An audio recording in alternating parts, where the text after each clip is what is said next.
What's going on, internet? It's Friday, and behind me is a pile of parts. All this.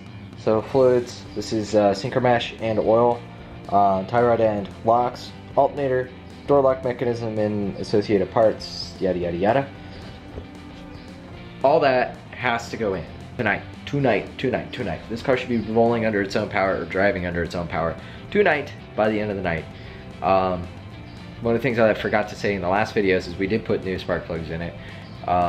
We had to fix the harness and stuff for the headlights, and there was some other stuff that I can't remember. So I'm just moving really fast on this, so there's a chance I'm missing things. We need to get to work on Claptrap. So first things first, let's get this alternator in.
Alright, so turns out the alternator wasn't the problem.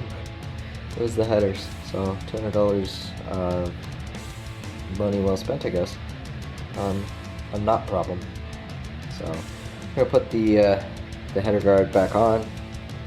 Alright, so we let the crap on the header bake off a little bit, and we put the piece back on, but now we know where it is. So yeah, engine's back together. There's still no belt on the power steering, but we're gonna leave it there for now. Yeah, I'm gonna go ahead and going to continue. So we're done with this portion of it. We're gonna wait on the tie rod end, because I think it's gonna affect alignment and stuff like that. So I'm gonna want Marcus here to help me. But what we're gonna do now is we're gonna put all the door locks back in the car. So let's get busy on that. Well, the first time since I've had it.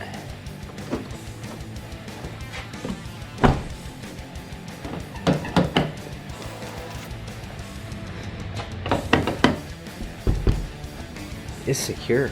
Other than I left that open. But we can lock it up. That's still busted, but we can lock it. And I also have a remote coming on Monday to get keyless entry.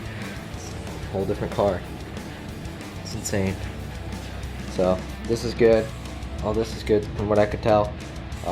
It needs gas. Maybe I'll go get some gas and make a stop over at Walmart and get me a cheap head unit and some front speakers, because we ain't got no speakers in front. Okay, so most of the time, like, I'll be over here working on my stuff, and you know, Brian and Marcus will be doing that. I'm over here putting in speakers, and Marcus comes flying over. Patrick, you need to look at this.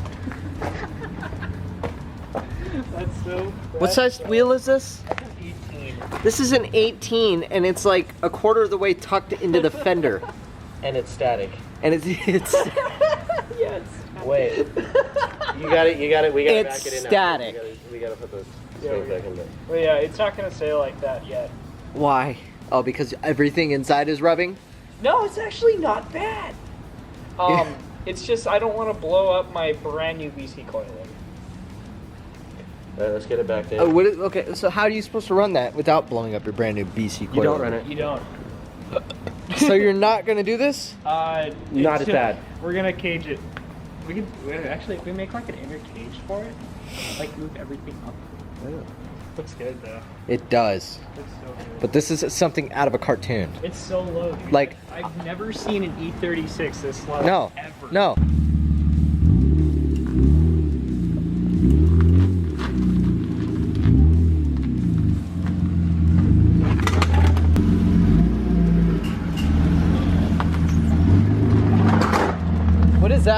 noise?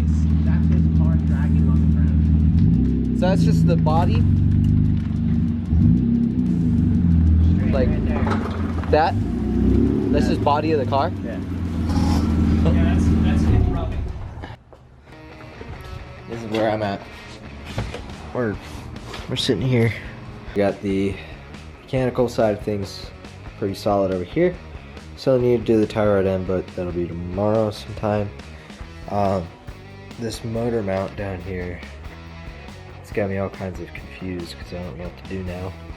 That one's all boogered. The one up front down here is totally worked. There's another one back in the black abyss back there.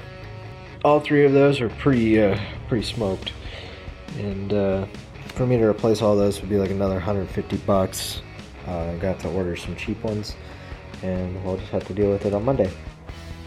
So far though, we got the stereo system here, so we just have it set up to just directly connect to the power here, whatever.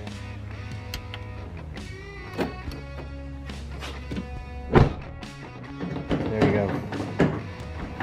Anyways, that's could be it for tonight. Tomorrow we go junking. It's Saturday, and we're getting ready to go to not Pabs. We're going to party. One of the friends, one of the homies.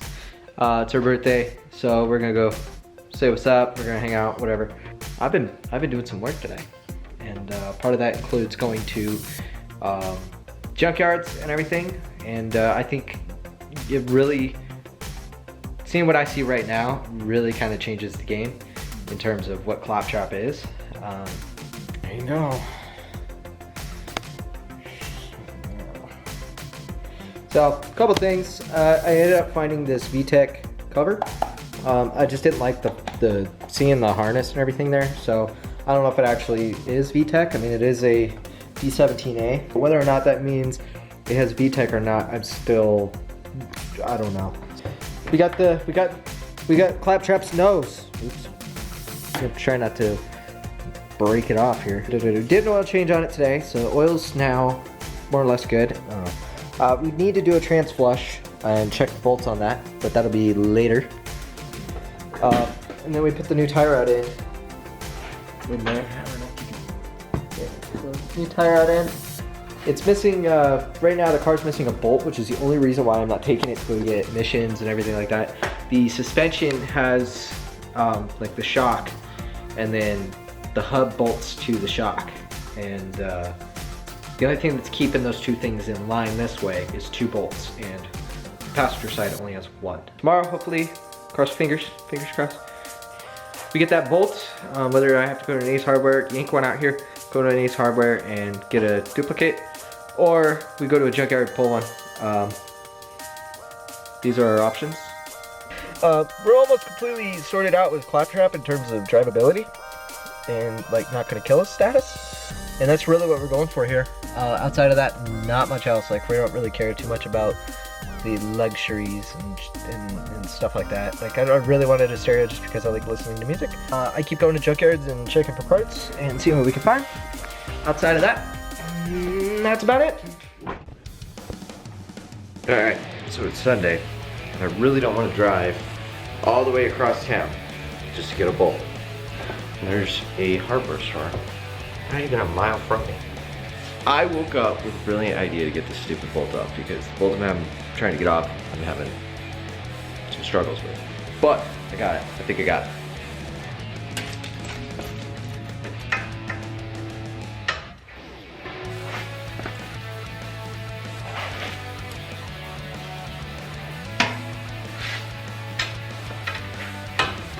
So, I need to go get another one of these. So we're going to run to Ace or True Value or whatever insert hardware store name here and see what we can find. Alright, so eternity later, we got a bolt. Now, this isn't the exact match to this bolt. There's numerous differences. This one is an M16 by 62 millimeter, which is just under 2.5 inches. And it's a fine thread.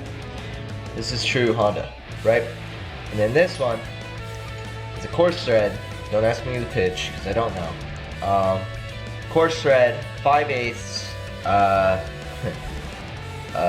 grade 8 bolt from Ace Hardware. This one will do just fine, theoretically. We're gonna find out right now. Oh yeah.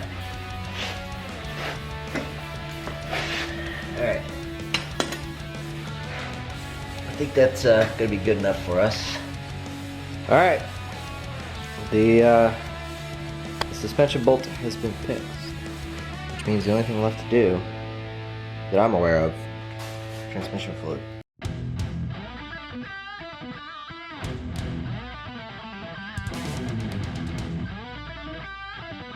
Let's get this pig off the jack and jack stands and let's take it for an inaugural test drive around the complex and see what happens.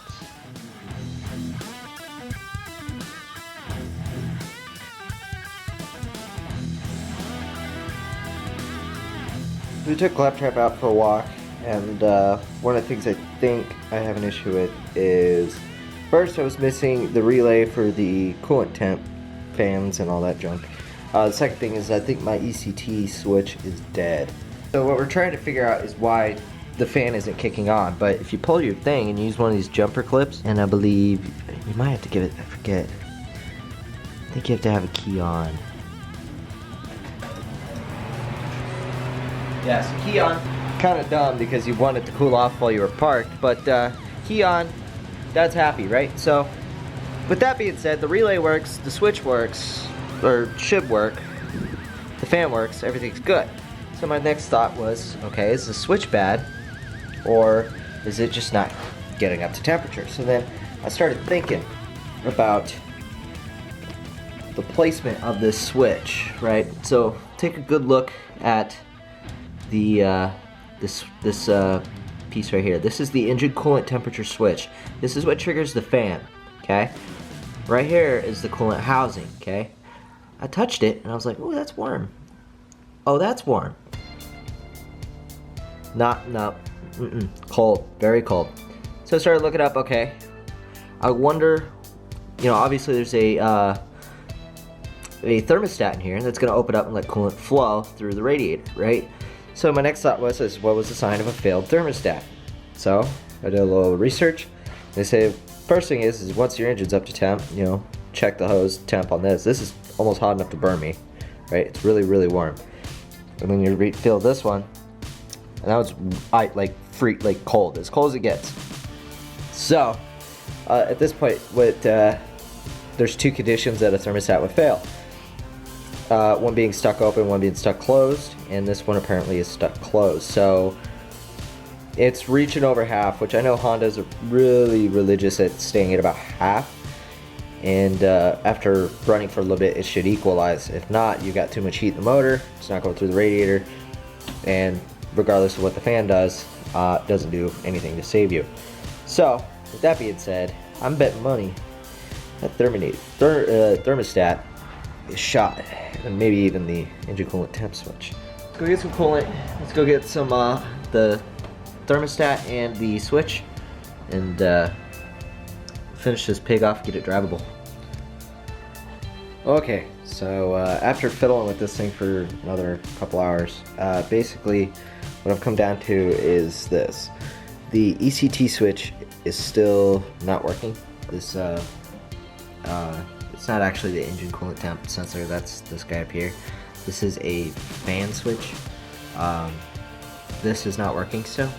The store I went to didn't have this switch in stock, it appears. And I'd have to go to another one. And quite frankly, I'm not really wanting to do that right now, especially since I took a chunk out of my finger there. So I'm gonna have to get one of those. And then also, it occurs to me that my temperature issues and that rattling noise, that god-awful rattle noise, is quite possibly the water pump. I'm trying to think what else is on this side besides the oil pump. Oil pump's at the bottom. But it's not the, like the alternator, or not the alternator, the AC compressor kind of makes like a grinding noise, like a like a dragging noise. Like above the crank, it was making noise, and I'm pretty sure that's the water pump, and saying that this thing can't stay under or at a half on the coolant temperature gauge. I'm pretty sure that this thing needs a water pump. We're gonna explore our options, and then from there we will we'll come up with a plan. So until the next one, take it easy, and we'll see you later.